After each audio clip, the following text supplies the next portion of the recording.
평안하셨습니까?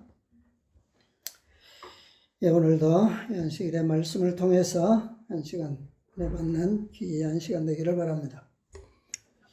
오늘은 마태복음 7장 12절에 있는 말씀을 함께 보겠습니다. 마태복음 7장 12절.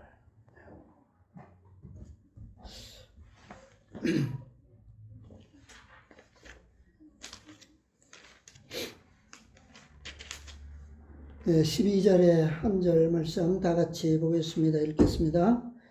그러므로 무엇이든지 남에게 대접을 받고자 하는 대로 너희도 남을 대접하라. 이것이 율법이요 선지자니라. 아멘. 예. 자, 이 말씀 우리가 잘 알죠? 예. 흠정역 번역에 보면 이렇게 번역되어 있습니다. 그러므로 무엇이든지 사람들이 너희에게 해 주기를 바라는 모든 것을 너희도 그들에게 하라. 이것이 율법이요 대언자들이니라. 우리가 다른 사람들에게 남에게 어떻게 하라고요? 다른 사람이 나에게 해 주기를 바라는 것처럼. 그러니까 다른 사람들이 나에게 해 주기를 내가 바라는 모든 것, 그것을 내가 그들에게도 그대로 하라. 이것이 무엇이다? 율법이요 선지자들이다 그랬어요. 다시 말하면 선지자들이 가르침 받아 이 말입니다. 자, 먼저 교회정원 4권에 있는 말씀입니다. 310페이지. 사정은 310페이지입니다. 나는 그리스도의 산상설교를 들어보라는 말을 들었다. 여기에 위대한 교사의 명령이 있다. 그러므로 무엇이든지 남에게 대접을 받고자 하는 대로 너희도 남을 대접하라. 이것이 율법이요 선지자니라. 그리스도의 이 명령은 매우 중요하며 엄격히 순종되어야 한다. 이것은 아로 새긴 은쟁반의 금사과와 같다.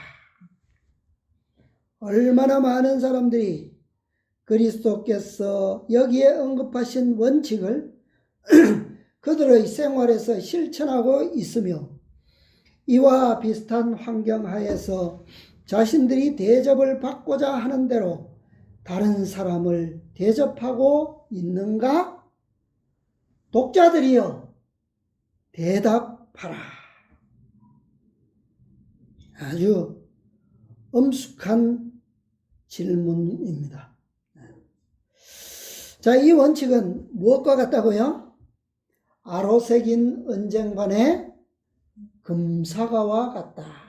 다시 말하면 그 앞에서 말씀한 것처럼 이 명령은 매우 뭐하다고요? 중요하다.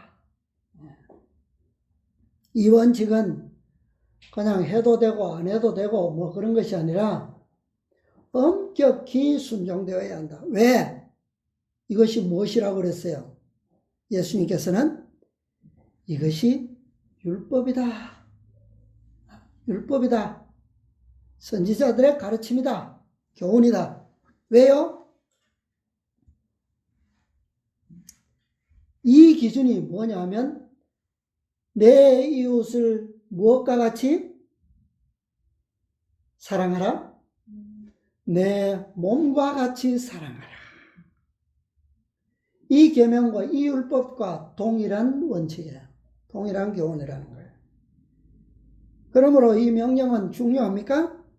네, 중요하죠. 네. 순종할 필요가 있어요? 네, 순종할 필요가 있습니다. 아주 아름다운 명령이요. 아름답고 고상한 원칙입니다. 네. 자, 만약에 만약에 우리가 세상의 사회생활을 하면 상거래를 거의 매일같이 하게 되죠. 근데 상거래를 할 때 요즘 많은 경우에 있어서는 다 컴퓨터로 계산이 되기 때문에 그런 실수가 잘 없는데, 요즘도 어떤 곳에는 이 컴퓨터를 쓰지 않고 계산할 때도 있어요. 자, 그럴 때에 내가 일부러 속이지 않았음에도 불구하고 어떤 사람이 자기 스스로 속아서 그 결과로 내가 유익을 얻을 때가 있어요.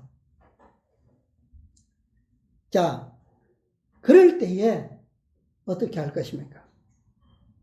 예를 들어서 내가 얼마입니다 라고 해서 내가 돈을 줬어요. 그런데 요즘 다 잔돈까지 계산하지 않죠? 그냥 크게 이렇게 줍니다. 주면 그 쓰름돈을 받는데, 내가 들은 금액보다 더 많이 받았어. 언뜻 보고 횡재했네. 어떻게 할 거예요? 더 구체적으로, 자, 그렇다고 해서 이 거스름돈 내가 좀 더 받았다고 해서 그 사람이 큰 손해를 보는 것도 아니야. 단지 내가 뭐예요? 좀 더 적게 주고 살 뿐이죠. 그죠? 유익을 조금 얻는 거예요. 근데 이런 경우가, 자, 우리가 어디 시장에 가서 물건을 사려고 할 때 뭘 합니까? 흥정을 하죠. 그죠? 좀 더 싸게 주세요. 그래서 싼 값으로 사려고 우리가 물건의 값을 흥정하는 것과 이것과는 어때요? 결과적으로는 같은 값이야. 그 사람이 속아서 나한테 거스름 돈을 더 줘서 내가 싸게 사는 것이나, 내가 저 사람과 흥정을 해서 싸게 사는 것이나, 결과는 똑같지만 생각하기는 뭐예요? 이것은 엄격하게 다른 거예요. 이거는. 그죠? 분명히 다릅니다. 하나는 뭐예요? 저 사람이 스스로 속아서 나에게 거스름돈을 잘못 내준 것은, 근데 저 사람은 모르지만 나는 뭐예요? 알아. 근데 흥정을 해서 싸게 사는 거는 둘 다 뭐예요? 알아.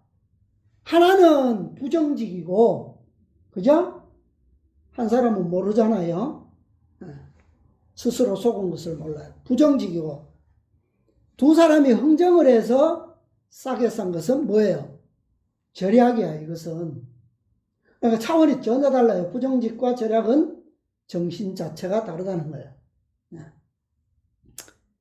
자, 예를 들어서 내가 거스름돈을 내줘야 하는 입장에 있다면 내가 속아서 잘못 내줬는데 저 사람이 얘기 안 하고 그냥 가면 내는 좋겠어요? 나중에 정산하면 분명히 나오겠죠? 어딘가에서 분명히 계산이 잘못됐다는 것이 나와요. 근데 어디서 잘못됐는지는 모르겠죠. 그럼 기분이 좋겠어요? 그건 다르다는 거예요. 자, 이것이 바로 황금률의 법칙이요. 모든 생활에 적용되어야 할 원칙이라는 겁니다. 이것은 실제 생활이든 영적인 분야든 어떤 부분이든 간에 상대방과의 모든 관계에 있어서 이렇게 하라는 겁니다. 자, 오늘 산상보훈의 말씀을 보겠습니다. 먼저 134페이지 첫 문단부터 보겠습니다. 자, 이것은 성실의 법칙이에요. 성실함의 법칙. 이것은 내 이웃을 내 몸과 같이 사랑하라 라고 하는 원칙과 율법과 동일한 법칙입니다. 원칙입니다. 우리에 대한 하나님의 사랑을 보증해 주신 후 예수께서는 인간의 모든 교제 관계를 망라한 광범위한 원리로서 서로 사랑하라고 명령하신다. 자, 우리 지난 시간에 보면 하나님께서 우리에게 뭐요? 필요한 모든 것을 다 어떻게 해요? 아시고 구하는 이에게 주신다 그랬어요. 구하는 이에게 주실 것이요, 찾는 이에게 찾을 것이요, 문을 두드리는 자에게 열릴 것이니라 보증해 주셨어요. 그 다음에 말씀하신 것이 바로 서로 사랑하라. 유대인들은 그들이 받아야 할 것에 관심을 두고 있었다. 뭐 유대인들뿐만 아니라 오늘날 세상의 모든 사람들이 다 그렇죠, 그죠? 주는 것보다는 받아야 할 것에 관심이 있어요. 그들의 걱정은 마땅히 받아야 한다고 생각하는 권세와 존경과 봉사를 받기 위해 애쓰는 데서 생겼다. 받는 것으로 인해서 걱정한다. 이거 좀 이상하죠? 그러나 그리스도께서는 얼마나 받을지 염려하지 말고 무엇을 염려하라고요? 얼마나 줄 수 있을지를 염려하라고 가르치신다. 우리는 타인에 대한 우리의 의무의 기준을 우리에 대한 그들의 의무라고 생각하는 것에서 찾는다.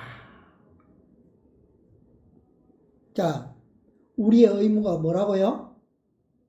우리의 의무의 기준이 뭐라고요? 다른 사람이 우리에게 해야 하는 의무, 그것이 곧 내가 그들에게 해야 될 의무다. 그러니까 다른 사람들에게로부터 내가 받고자 하는 명예와 존경심과 봉사와 또 물질적인 도움과 또 기도와 또 협력과 어떤 마음의 위로와 동정과 그것이 이 사람에게는 내가 얼마나 받고 싶고 저 사람에게는 어떻게 받고 싶고 이런 것이 있다면 그것이 그들에게 내가 베풀어야 될 기준이라는 거야. 저 사람은 나를 위해서 이렇게 기도해 줬으면 좋겠다. 그럼 나도 그를 위해서 뭐 해야 돼요? 그만큼 기도해야 돼요. 이것이 법칙이라는 거죠. 교회정언 2권 136페이지입니다. 그러므로 무엇이든지 남에게 대접을 받고자 하는 대로 너희도 남을 대접하라. 이와 같이 행할 때에 복된 결과가 그 열매로 나타날 것이다. 너희의 헤아리는 그 헤아림으로 너희가 헤아림을 받을 것이니라. 순결한 마음으로 열렬하게 서로 사랑하도록 우리를 강권해야 할 강한 동기가 여기에 제시되고 있다. 어떤 마음으로 열렬하게 서로 사랑하라고요? 순결한 마음으로, 사심 없는 마음으로. 그래서 그런 마음으로 우리 자신이 뭐 되어야 된다고요? 스스로 강권되어야 된다. 그래서 우리의 마음의 모든 동기는 순결한 마음으로 사랑할 수 있는 그런 동기가 되어야 한다. 그리스도는 우리의 모본이시다. 그분은 두루 다니시며 선을 행하셨다. 그분은 남을 축복하기 위하여 사셨다. 사랑은 그분의 모든 행동을 아름답게 하고 고상하게 하였다. 다른 사람이 우리에게 해주기를 바라는 것들을 우리가 우리를 위하여 행하라는 명령을 받고 있는 것이 아니에요. 우리를 위해서 그렇게 하라는 게 아니고 우리는 다른 사람이 우리에게 동일한 상황에서 해주기를 원하는 그것을 누구에게? 다른 사람들에게 해야 한다. 우리가 헤아리는 그 헤아림으로 우리는 언제나 다시 헤아림을 받는다. 순수한 사랑은 그 활동에 있어서 단순하며 행동의 다른 원칙들과는 구별된다. 순결한 마음, 이러한 마음으로 사랑하는 이 열렬한 동기는 어떤 원칙과도 구별되는 겁니다. 그것은 받는 자는 알아요. 그죠? 아, 저 사람이 어떤 마음으로 나를 저렇게 대하는가, 나를 사랑하고 도와주고 봉사하고 헌신하는가, 받는 사람은 알아요. 그런데 가끔씩 오해할 때도 있습니다. 왜요? 우리는 언제나 뭐하는 인간이에요? 부족하고 실수할 수도 있기 때문에 그래요. 아, 저 사람이 언젠가는 저렇게 하지 않았는데, 그때는 분명히 어떤 목적이 있어서 저렇게 하던데, 뭐 그럴 수 있어요. 그죠? 그러나 우리가 시종일관 우리가 한결같은 마음으로 어떤 상황에서도 우리가 동일한 마음으로 그들을 사랑하고 돕는다면, 다가간다면, 점점 오해는 어떻게 해요? 오해는 줄어들고 결국 동일한 사랑으로 우리는 피차 나눌 수 있을 것입니다. 자, 산상봉 그 다음 문단 보겠습니다. 다른 사람들과 교제할 때는 어디에 서라고요? 그들의 처지에 서도록 하라. 상대방의 처지. 그들의 뭐? 감정, 그들의 고충, 그들의 실망, 그들의 기쁨, 그들의 슬픔, 상대방의 이 모든 감정들에 서도록 노력하는 겁니다. 그죠? 100% 그들의 입장을 다 이해할 수는 없어요. 그러나 그렇게 하고자 노력한다면, 우리의 사랑의 동기가 그렇게 된다면 최대한 그들의 입장에서 우리는 봉사할 수 있을 거예요. 그들을 위해서. 그죠? 자신을 무엇과 같이? 누구와 같이? 그들과 동일시하라. 그들의 슬퍼할 때 우리 같은 슬픔에 서고, 그리고 그들과 처지가 바뀌었을 때 그들에게 대접을 받고자 하는 그대로 그들에게 행하라. 내가 지금 저 사람의 입장에 서야 하는 것은 언젠가는 나도 뭐야? 내 입장도 저 사람이 당하고 있는 입장에 뭐 할 수 있다? 처할 수 있다는 거예요. 그것을 절대 잊어버려서는 안 돼. 이것이 뭐라고요? 성실의 진정한 법칙이다. 그러니까 상대방의 입장에 서지 않는 어떤 것도 성실하다고 할 수 없어요. 이것은 또 내 이웃을 내 몸과 같이 사랑하라는 율법의 또 다른 표현이기도 하다. 같은 거라는 거예요.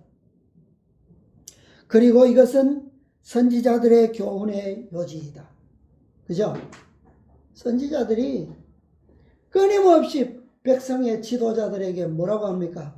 누구의 입장에 서라고요? 누구를 도우라고요? 항상 너희들 주변에는 누가 있을 것이다.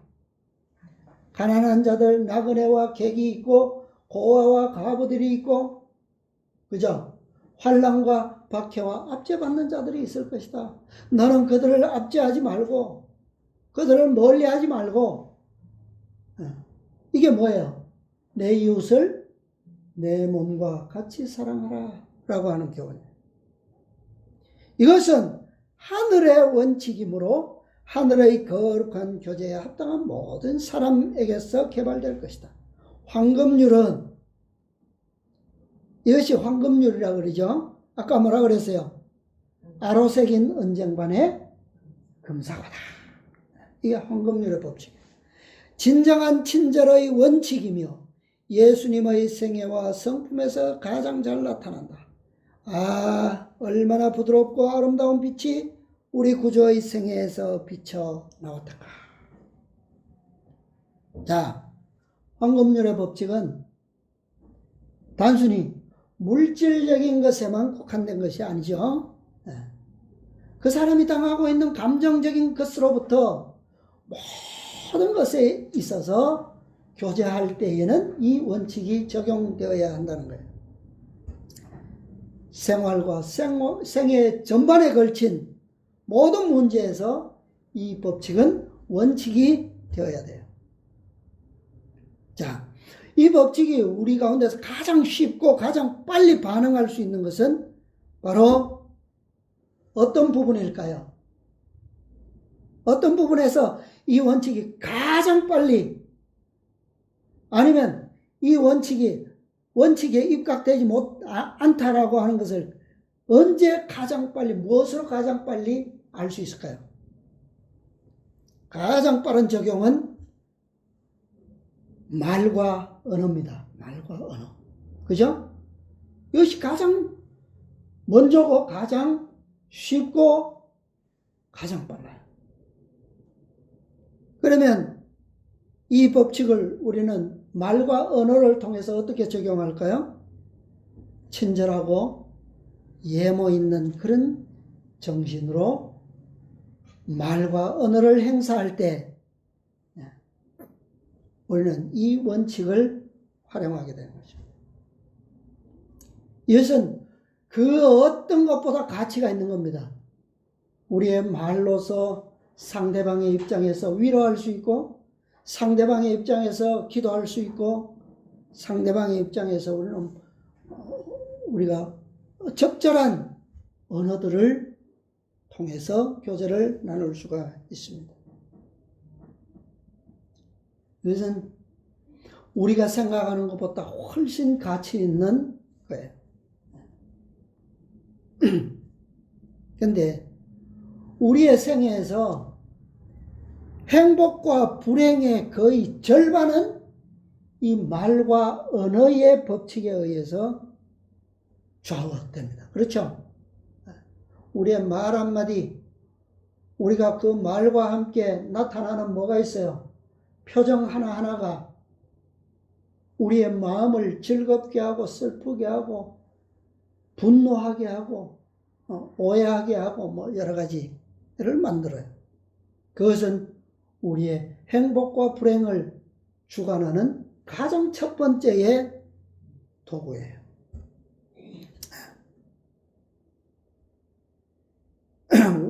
원고 74 가정과 이 재림신도의 가정인가요? 423페이지. 참된 예절과 참된 예모는 빈부 귀천을 막론하고 모든 사람에게 나타내는 친절이다. 진짜 예절 있고 예모 있는 것은 어떻게 나타나는 거라고요? 빈부 귀천을 가리지 않고 동일하게 나가는 친절이다. 저 사람은 나한테 잘하니까, 저 사람은 나한테 유익을 주고 도움을 많이 주는 사람이니까 내가 더 예모 있고 더 친절하게 해야 돼. 그런가요? 저 사람은 나한테 별 유익이 없어. 조금만 친절해도 돼. 그런가요? 네. 그게 아니에요. 치료공사 490페이지. 생애의 외형적 예절을 가장 잘 개발한다는 것은 온갖 성내는 것과 가혹하게 판단하는 것과 좋지 못한 말을 금지하는 것 등으로 만족한다는 뜻이 아니다. 진정한 예절은 자기를 최고의 대상으로 생각하고 있는 한 결코 나타날 수 없다. 내 자신이 최고의 이게 뭐예요? 교만심, 자만심, 자긍심, 그죠? 그런 상태에서는 진정한 예절이 나타날 수 없다. 사랑이 마음속에 있어야 한다.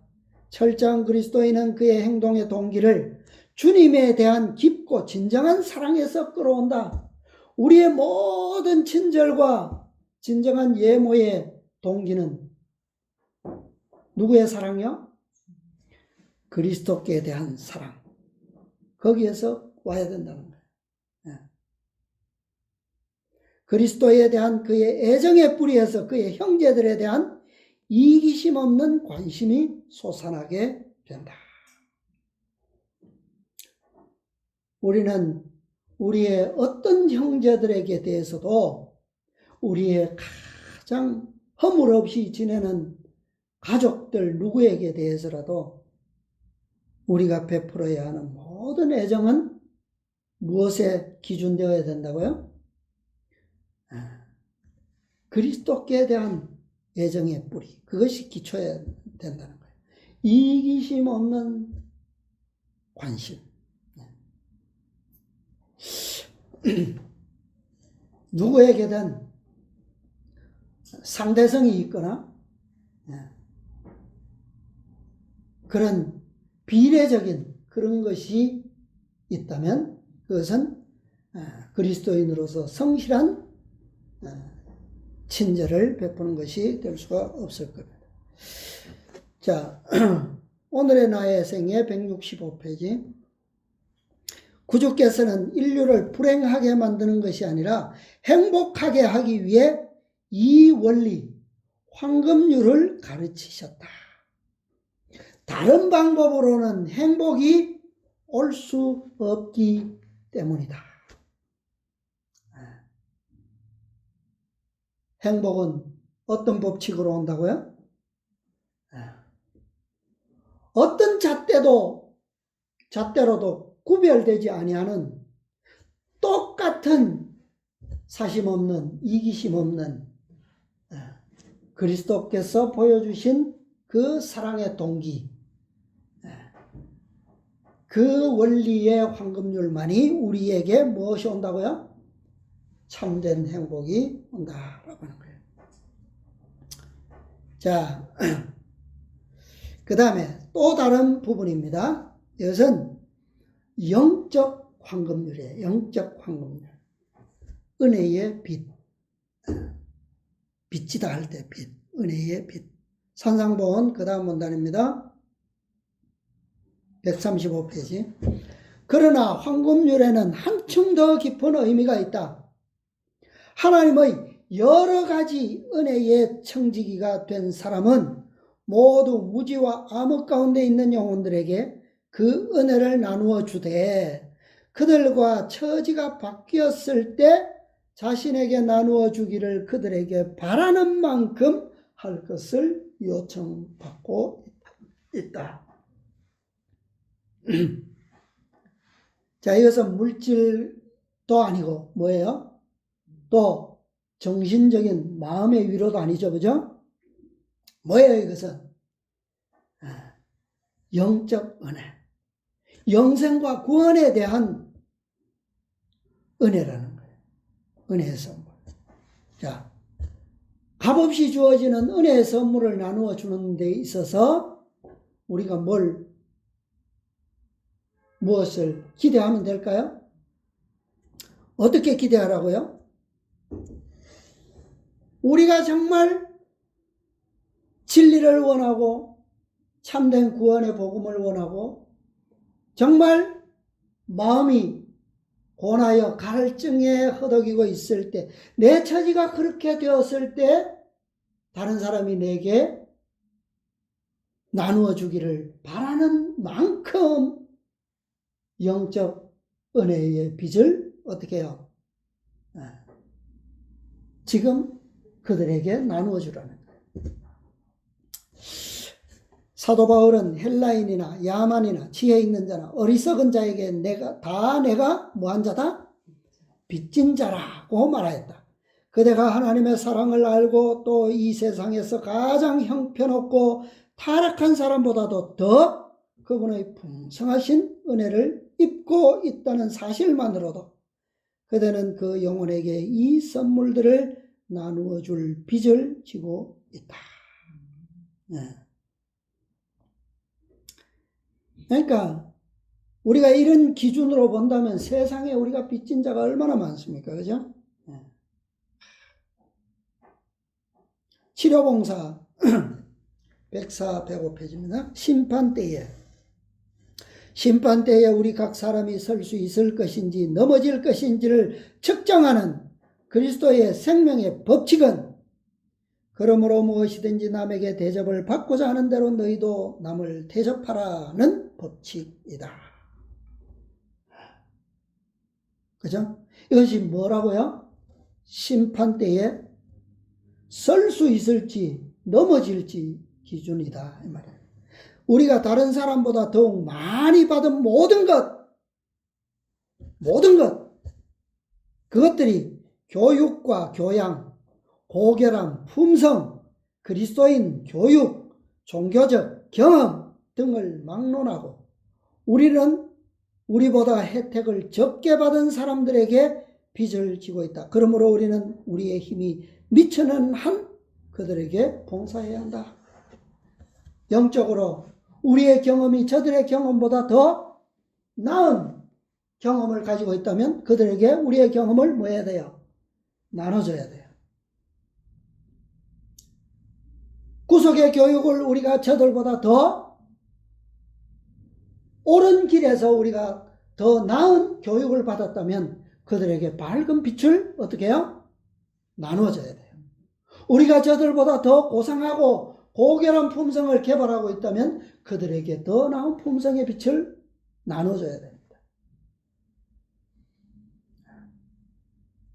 선지자와 왕 652페이지. 왜 그래야 되느냐? 우리 모두는 하나님께 빚진 자들이지만 그 빚을 갚을 만한 아무것도 갖고 있지 않았다. 그때에 우리를 동정하신 하나님의 아들이 우리의 구속의 값을 지불하셨다. 그분은 자신의 빈곤을 통하여 우리를 부욕해 하시려고 가난하게 되셨다. 우리는 가난한 자들에게 관대하게 행함으로 우리에게 베푸신 은혜에 대한 우리의 감사를 성실하게 나타낼 수 있다. 우리는 정말 하나님께 아무것도 갚을 수 없는 그런 상태에서 우리의 죄값을 누가요? 하나님께서 우리를 동정하시고 사랑하심으로 말미암아 다 갚아주셨어요. 마치 얼마나 되는 것처럼 100데나리온 대 1만 달란트의 비유처럼 그렇게 갚아주셨어요.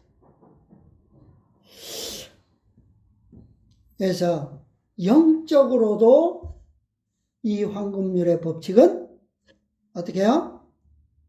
아주 매우 중요하고 분명히 순종되어야 된다라고 하는 것이 오늘 우리가 받아야 될 교훈입니다.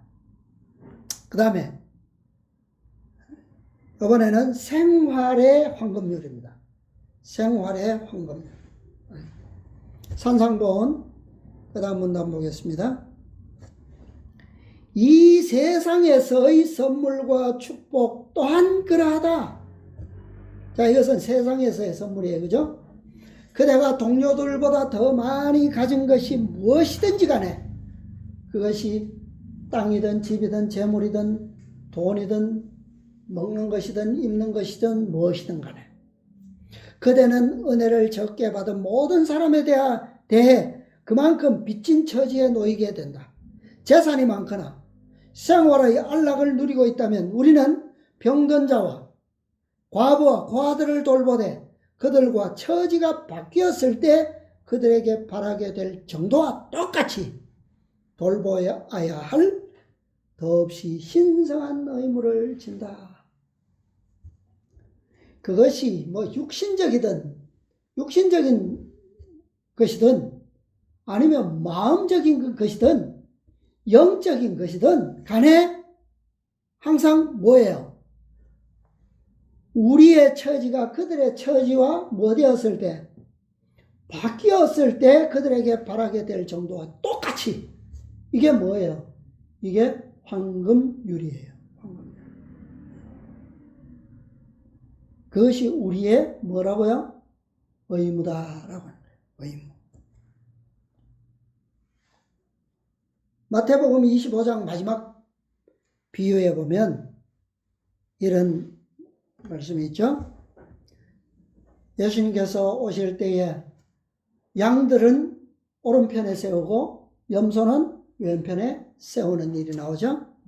자, 임금이 오른편에 선 자들에게 어떻게 말씀하셨어요?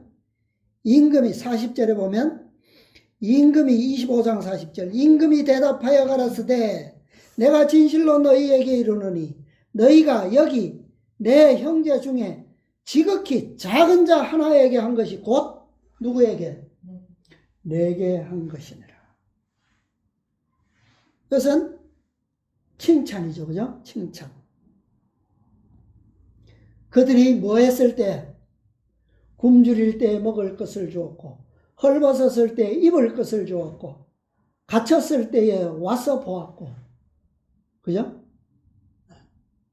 그것이 곧 누구에게 한 것이라고요? 여기에 말씀하고 있는 임금에게 한 것이다.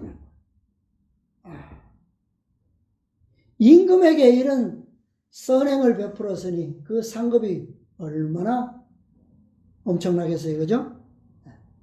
그런데 반대로 45절에 보면 이에 임금이 대답하여 가라사대 내가 진실로 너희에게 이르노니 이 지극히 작은 자 하나에게 하지 아니한 것이 곧 내게 하지 아니한 것이니라. 이것은 뭡니까? 이것은 칭찬이 아니라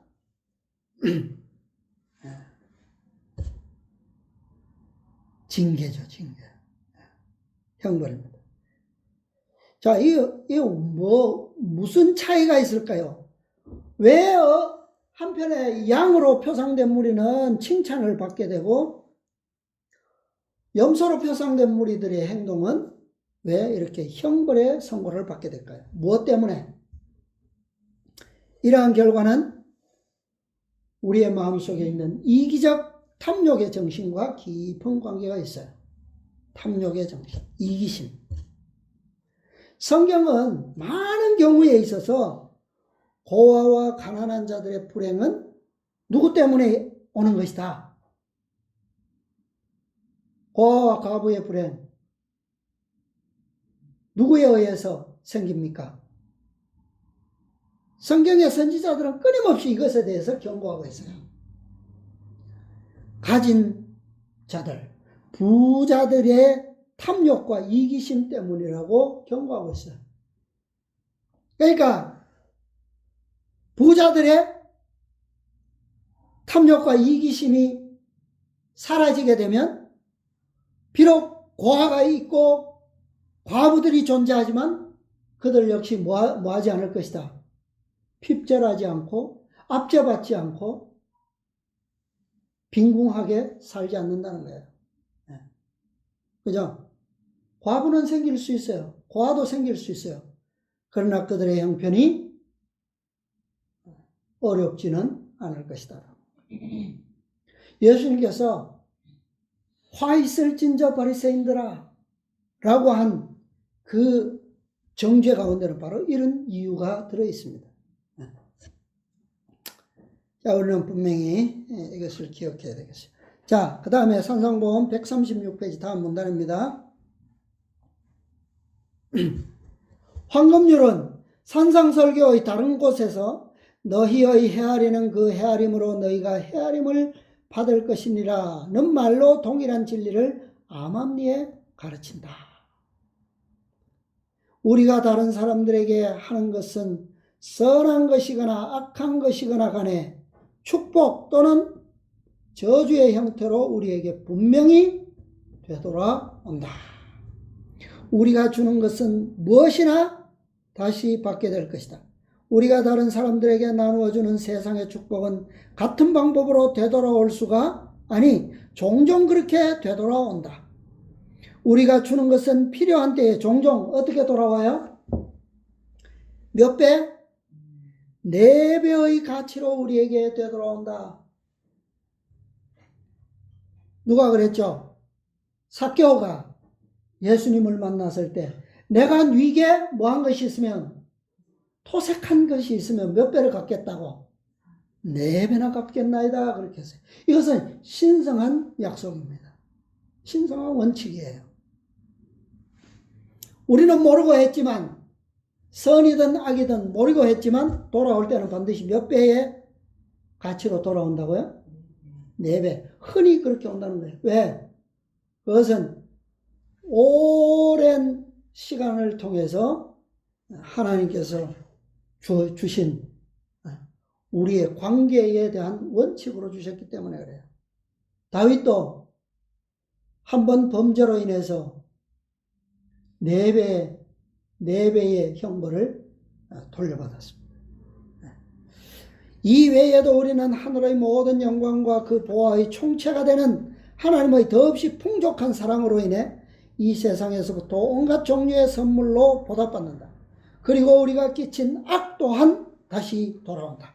정죄하고 낙심시키는 일을 거리낌 없이 해온 사람은 모두 다른 사람들을 통과하게 한 그 땅을 자신도 지나는 경험을 하게 될 것이다. 그리하여 그는 자신의 동정과 친절의 부족 때문에 그들이 어떤 일을 당했는지 알게 될 것이다. 네. 절대 자신이 한 선행과 또 자신이 다른 사람에게 행한 악한 일에 대해서 모르고 지나가지는 않는다는 거예요.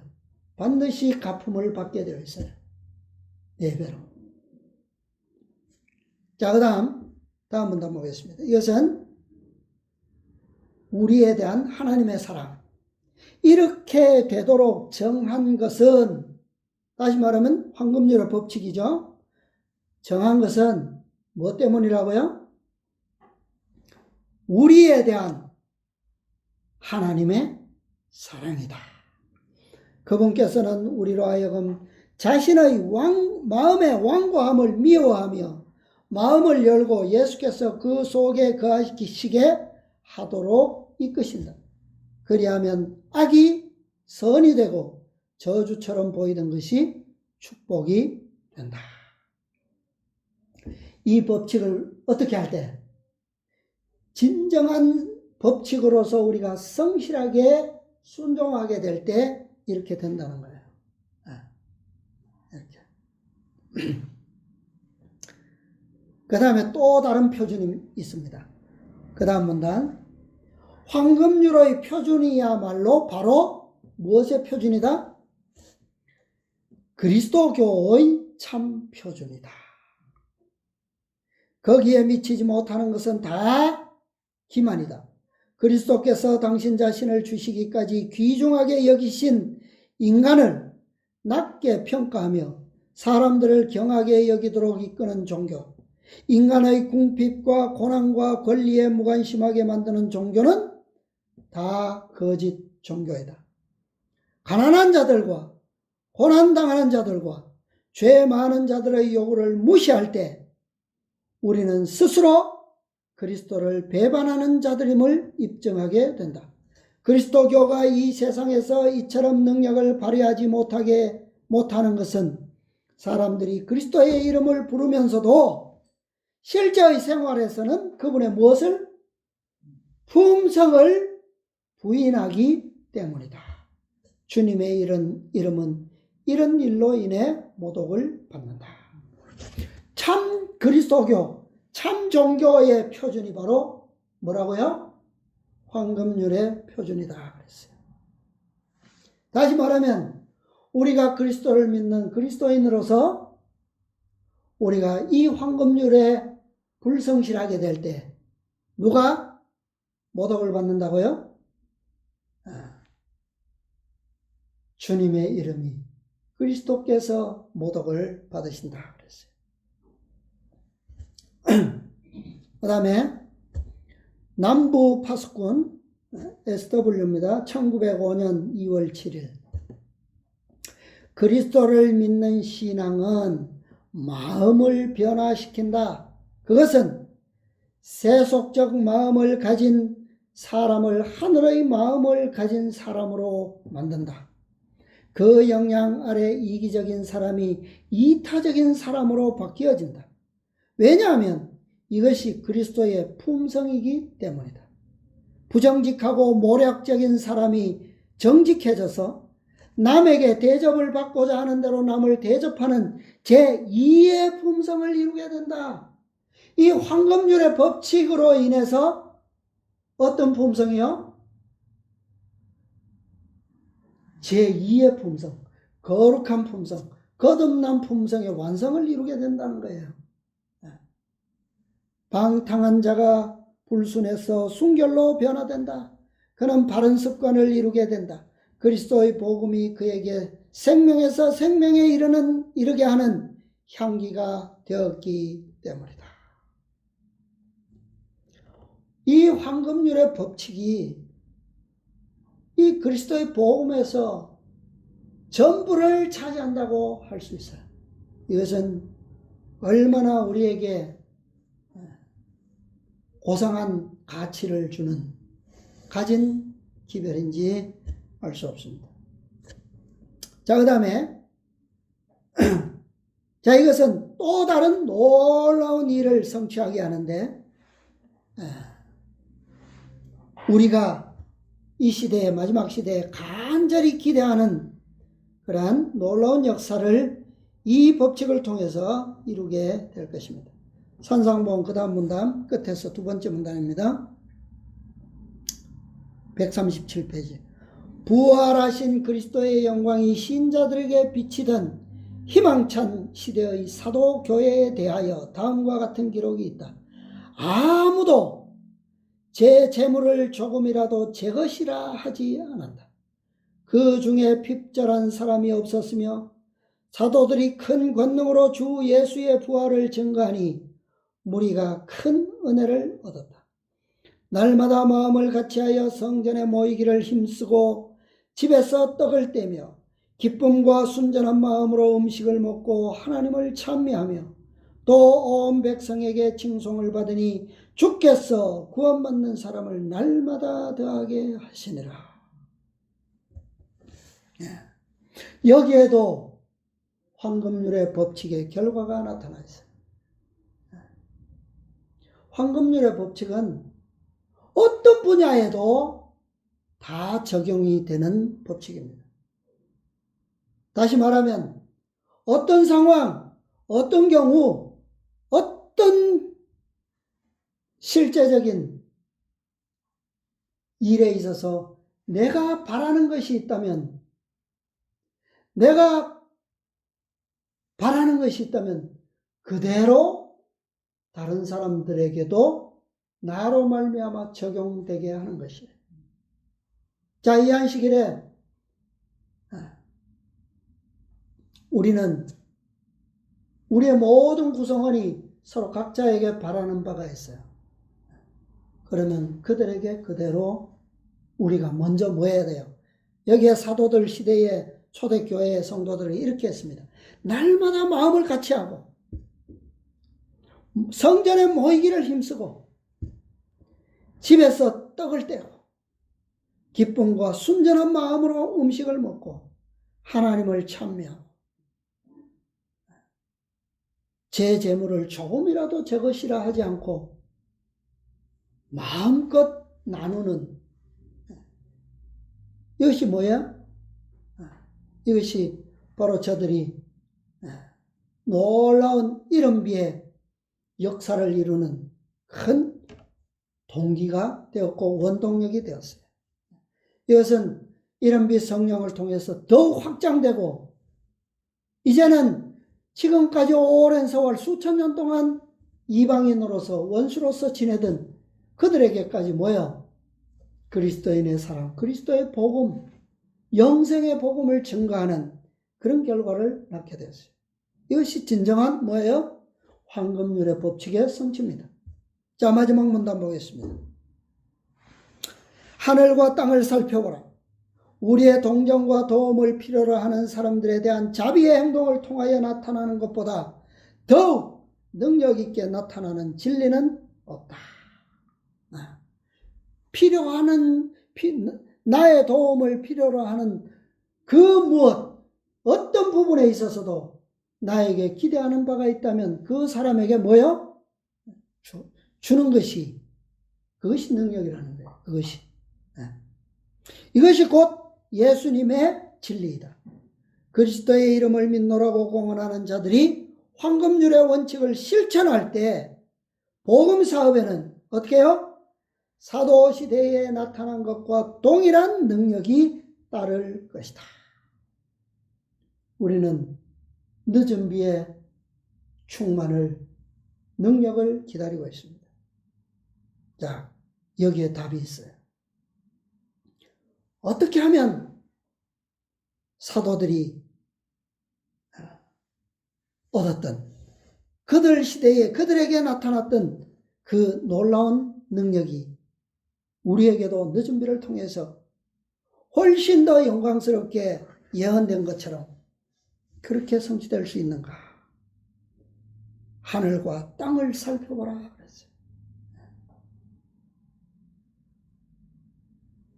그들의 시대보다 더 영광스럽게 성취된다면, 되어야 한다면 우리는 그들이 이 법칙을 순종하고 실천했던 것처럼 이 시대에는 더욱 어떻게 해요?